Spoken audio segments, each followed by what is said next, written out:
Alright mga amigos, opisyal na po para sa December 9 ang sagupaang WBC World Super Lightweight Champion Regis Prograis at Lightweight Unified World Champion Devin The Dream Haney, at ito ay gaganapin sa Chase Center, San Francisco, USA. Ayon sa report, ito ay magiging pay-per-view sa USA, subalit parte lamang ng monthly subscription ng DAZN sa UK. Mula nang i-anunsyo ang laban, ibinida ni Devin The Dream Haney ang kanyang hakbang ngayon kung saan kinalaban nga daw niya sina Lomachenko at Prograis sa loob lamang ng isang taon, bagay na hindi daw ginagawa ng ibang mga fighters. Maging ang pamosong boxing insider na si Don Rafael ay napahanga kay Devin Haney dahil sa murang edad nito na 24 anyos ay mga bigatin na ang tinalo sa kanyang ring resume.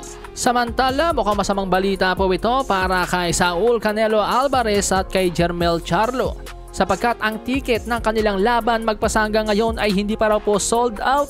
At hindi lang sa basta hindi sold out, talaga marami pa pong bakanting upuan sa ngayon.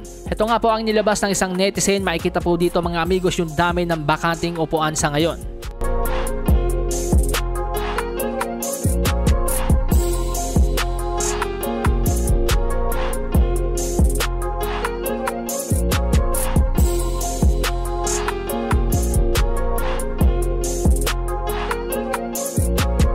At dahil sa hindi pa nga raw po puno o sold out ang laban, heto po nagkaroon na po ng price drop. Ang ticket ng Canelo versus Charlo, 21% ang ibinaba ng presyo. So medyo nakakaalarma po yan mga amigos dahil ilang araw na lang po laban na.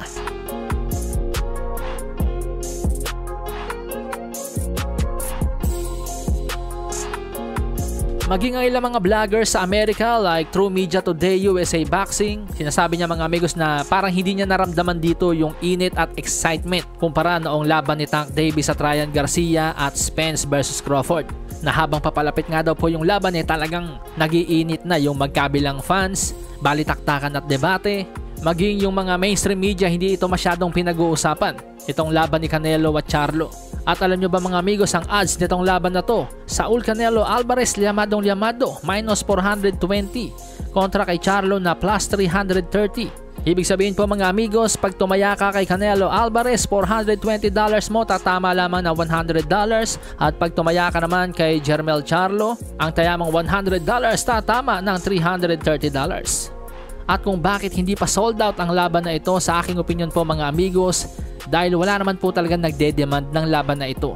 Hindi po katulad ng Ryan Garcia versus Tank Davis and Errol Spence versus Terence Crawford, talagang hiniling ng fight fans siyang laban na yan.